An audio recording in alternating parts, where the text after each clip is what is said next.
let's go to our esteemed Honorable Paul Hellyer of Canada. We would give you 20 minutes, sir. Thank you very much, Mr. Chair, and thank you for giving me this opportunity to speak. And thank you, Steve, for the invitation. My name, as I said, was Paul Hellyer. I'm a former Minister of National Defence for Canada. I served in 3 governments during a total of 23.5 years as a Member of Parliament. Although as Minister of National Defence, I had sighting reports of UFOs. I was too busy to be concerned about them at the time because I was trying to unify the Army, Navy and Air Force into a single Canadian Defence Force. And that itself was a kind of battle to the finish. So this was not high on my agenda. But about 10 years ago, I started getting interested due to a young man from Ottawa sending me material on the subject. I told him I was too busy to read it, but he had confidence that someday I would. He sent me a copy of Colonel Corso's book, The Day After Roswell. It took me a while to get around to reading it, but I took it for my summer reading in 2005 and was really impressed with what was contained in it. And what I thought to myself is there are huge issues here, huge issues. And the American people and the people of the world have a right to know what's going on because they're part of it. It's not just an isolated thing. And so after confirming the contents of the book with a retired United States Air Force general, I accepted the invitation of Victor Vigiani, who's over here somewhere, and his cohort, Mike Bird, to speak to a symposium at the University of Toronto. And I said, UFOs are as real as the airplanes flying overhead. That gave me the dubious distinction of being the first person of cabinet rank in the G8 group of countries to say so unequivocally.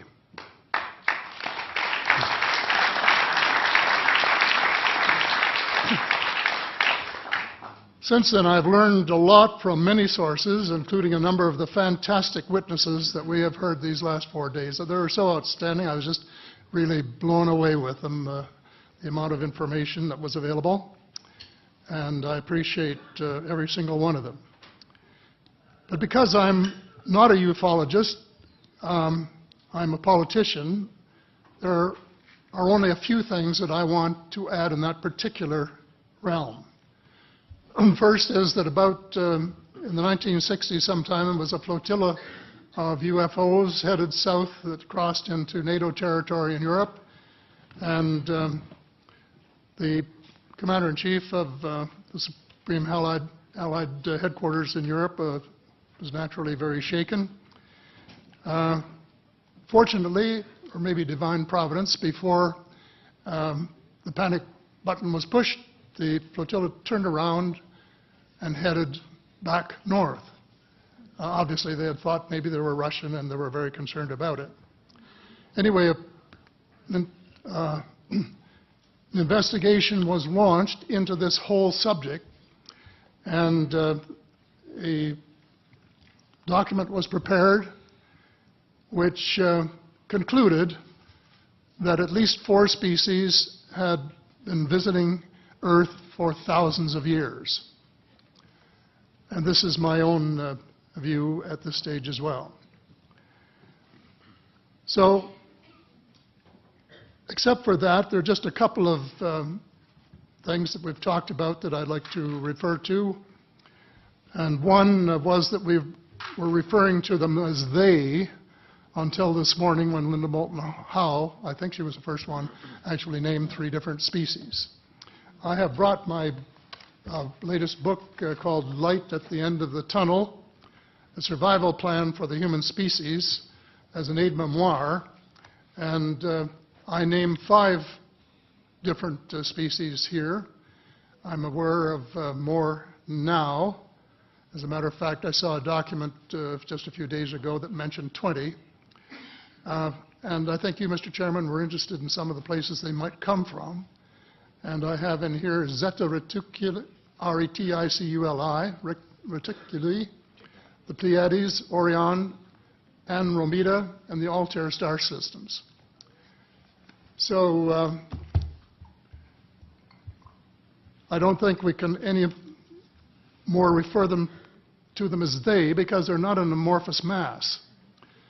They are different species and consequently may have different agendas. I don't think we can say that they all have the same agenda any more than we could say that the United States, China, and Russia had the same agenda. Our real interests may be very similar, but as of now, our perceived interests are still quite far apart.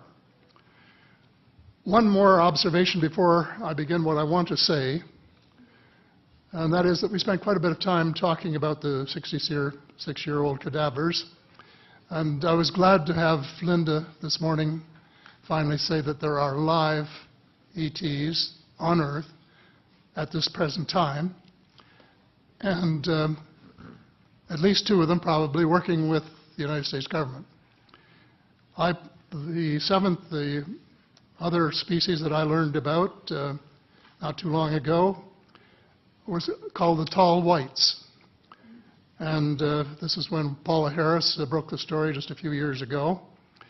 And through her good offices, I had the chance to talk for about 3 hours with former Airman Charles Hall and listen to this absolutely fascinating story of how he was working with, first of all, he was scared out of his skin, but after that, when he got to know them, how he was working with, and finally they became to trust each other and have a good working relationship with the tall whites at the gunnery range at Indian Springs in Nevada.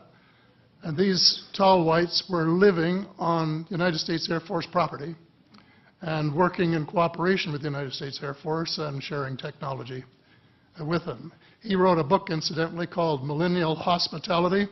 There are 4 different versions, but Paula says that Millennial Hospitality number 2 is the best. I think that's the one I read, and it's a very interesting read if you want to sort of get inside the problem of what it's like to bump into these people floating across the terrain in the desert. Well, enough on that for now. My interest is in full disclosure. And my only caveat is I think probably I would say 95 to 98% full disclosure. I know of 1 or 2 things that I'm not sure should be in the public domain, at least yet. They will be someday, I'm sure, but not maybe immediately. But just as children survive the idea of the Tooth Fairy and Santa Claus when they become adult, I think that tax-paying citizens are quite capable of accepting the new and broader reality that we live in a cosmos teeming with life of various sorts. The fact that some other civilizations are more advanced than we are may be humbling, but that could be a necessary step in our survival.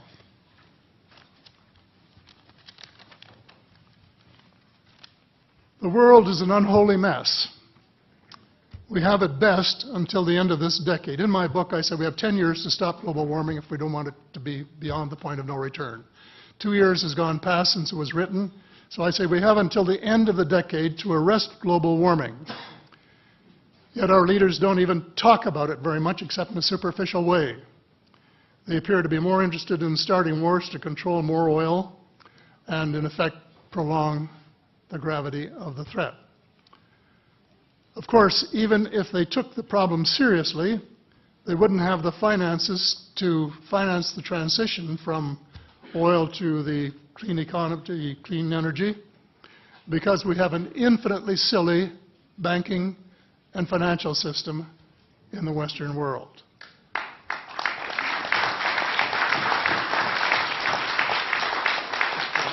And the United States Congress, I regret to say, is partly responsible. And I'd be glad to elaborate on that later if you're interested. And finally, they need the technology for clean energy. It exists, and it's being kept secret by the same vested interests who control our destiny. Who are these vested interests, and what are they up to? Well, Senator, you were talking about a military junta. In my opinion, that is true, but I have broadened and deepened the definition to cabal, and the cabal comprises members of the Three Sisters: the Council on Foreign Relations, the Bilderbergers, and the Trilateral Commission, the International Banking Cartel, the Oil Cartel, members of various intelligence organizations, and select members of the military junta, who together have become a shadow government of not only the United States, but of much of the Western world. The Council on Foreign Relations is the oldest of the Three Sisters, and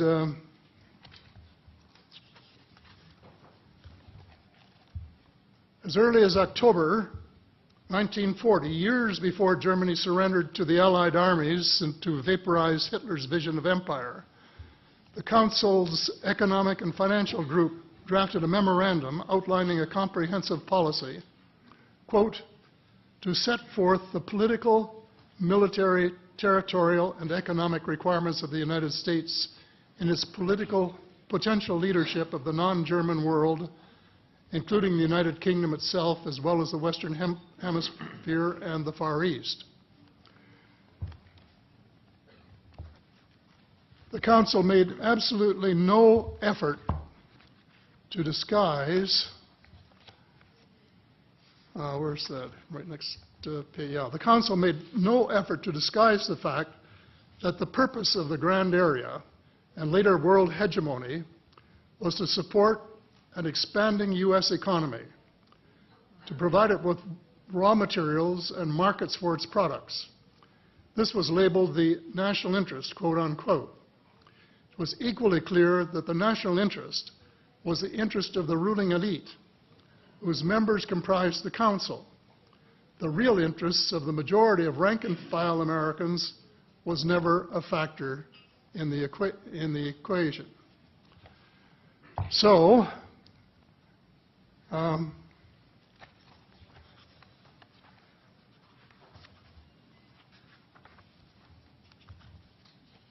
Mr. David Rockefeller, who was a member of all three of the sisters, is quoted as saying this at a meeting of the Bilderbergers in Europe. We are grateful to the Washington Post, the New York Times, Time magazine, and other great publications, whose directors have attended our meetings and respected their promises of discretion for almost 40 years. It would have been impossible for us to develop our plan for the world if we had been subjected to the lights of publicity during those years. But the world is more sophisticated and prepared to march toward a world government. The supranational sovereignty of an intellectual elite and world bankers is surely preferable to the national autodetermination practiced in past centuries.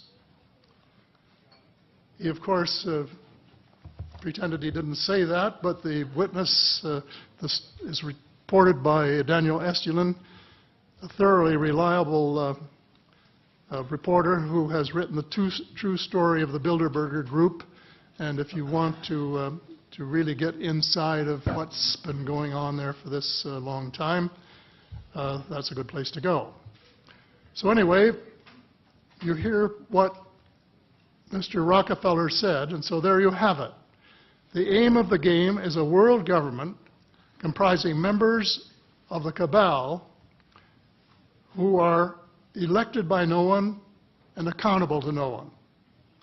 And according to Mr. Rockefeller, the plan is well advanced. Does this help you to understand why our civil rights are being taken away from us? I say us, because Canada too is included in the grand plan. A giant leap in the wrong direction followed the end of the Cold War.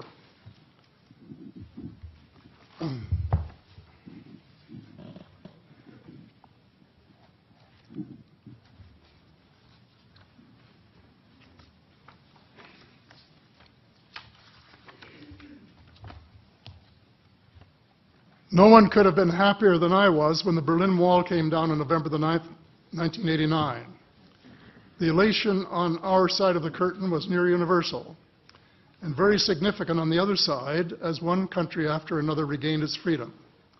Nearly everyone believed that it was the dawn of a new era of peace and prosperity for people everywhere. There was much talk of a peace dividend. The prospects were dazzling in their scope and diversity. It was a unique and God-given opportunity for a new, braver, and fairer world. We blew it. We blew the chance of a lifetime to do good things. A small group of zealots undermined our golden opportunity to pursue peace, not war, and little did we dream that they had a vastly different vision of the new world order. Their plan, which is now commonly known as the Project for a New American Century,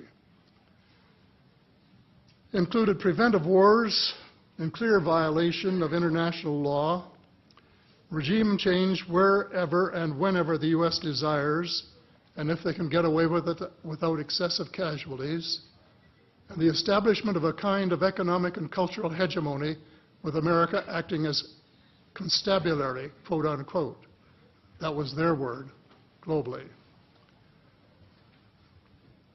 This was to be accomplished without authority of the United Nations and without the restraint of existing international treaties.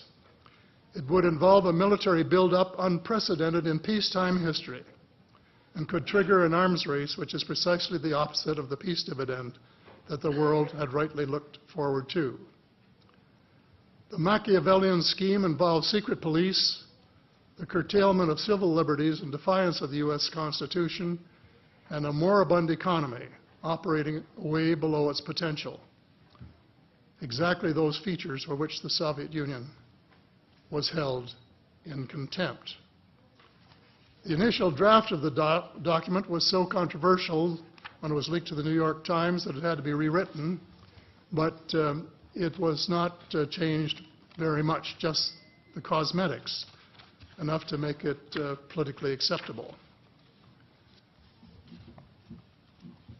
So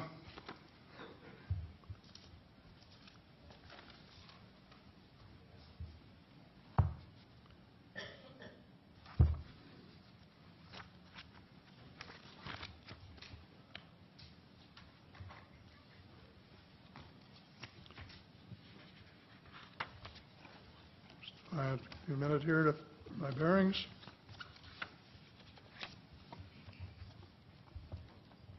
The document said this: well, it may have been easy to persuade President Bush to abandon his stated policy of not getting America more deeply involved in international affairs, but persuading the American people would be more difficult.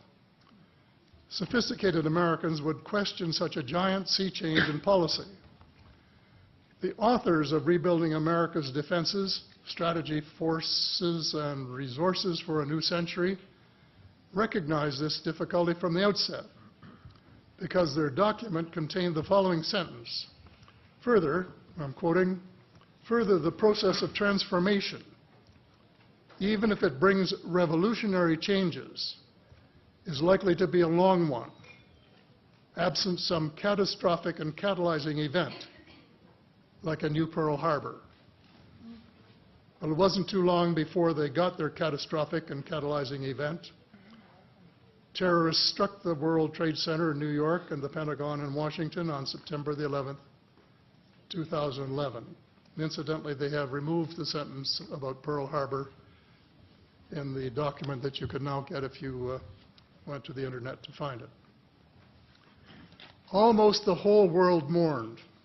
Canada mourned. The overwhelming majority of Muslims condemned the treacherous attacks. My sympathy for the friends and families of the injured and dead was genuine and unwavering to this day. My sympathy for the U.S. government began to grow a bit thin, however, when I heard President Bush cite the reasons for the attack. And I quote, "Why do they hate us?" he asked rhetorically in an address to the Congress. "They hate what they see right here in this chamber, democratically elected government. Their leaders are self-appointed.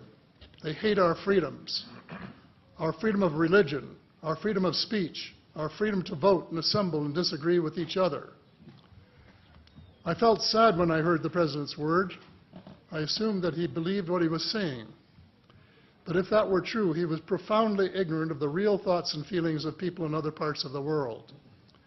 If he wanted to hear the truth, he should have listened to Osama bin Laden, who was well informed concerning the origins of the kind of fanatical hatred of the United States which has led to such treachery. This is his version of events. Every Muslim must rise to defend his religion. The wind of faith is blowing, and the wind of change is blowing to remove evil from the peninsula of Muhammad. Peace be upon him. As to America, I say to you and its people a few words. I swear to God that America will not live in peace before peace reigns in Palestine and before all the army of infidels depart the land of Muhammad. Peace be upon him. That is clear enough. The dislike of America has nothing to do with democracy versus dictatorship, or wealth, or freedom of religion, or freedom of assembly. It is directly related to American foot-dragging and stick-handling a just settlement of the Palestinian question. Mr. Hellyer, I hate to interrupt.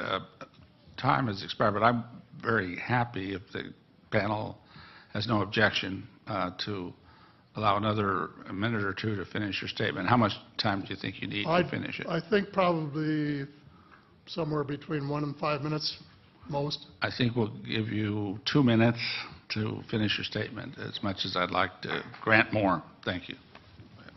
Okay. In short, American foreign policy was the root of the conflict. So here we are more than a decade later fighting another war that can't be won. There is no country on earth powerful enough to protect its citizens against fanatical hate, as we learned from the Boston Marathon. And the mere attempt to pursue the impossible pits neighbor against neighbor and the state power structure against everyone. All of the freedoms won by the millions of men and women who fought and died in World War II are being flushed unceremoniously down the drain. The only hope of peace is a negotiated settlement. This will require a paradigm shift in American attitudes. It involves a de facto renunciation of the plan for a new American energy and the adoption of a pledge of cooperation with all humankind to build the kind of world which we are collectively capable of. Young people everywhere need to be challenged by a noble cause. They need to be involved in arresting global warming, creating a banking system that is just and sustainable, and lead the way in the transformation to the new reality that we have to live in harmony with our celestial neighbors, as well as seeking peace on earth. In a word, we have to become spiritual beings and practice the one tenet that the world's major religions have in common, and that is the Golden Rule. In this field, too, and I just want to read one paragraph at this time, if you'll allow me, Mr. Chair. Well, we will allow that, but there's only about 30 seconds, so I hope you can conclude it with that statement. Fast. Thank you. This is from the late Dr. John Mack, an American secular Jewish psychiatrist who became a world leader in interviewing abductees, or experiencers, as he called them, came to this conclusion in a startling book, Passport to the Cosmos. Quote, although the aliens are not themselves gods, their behavior is sometimes anything but godlike. Abductees consistently report that the beings seem closer to the Godhead than we are, acting as messengers, guardian spirits, or angels, intermediaries between us and the divine source. Thank you. Thank you very much.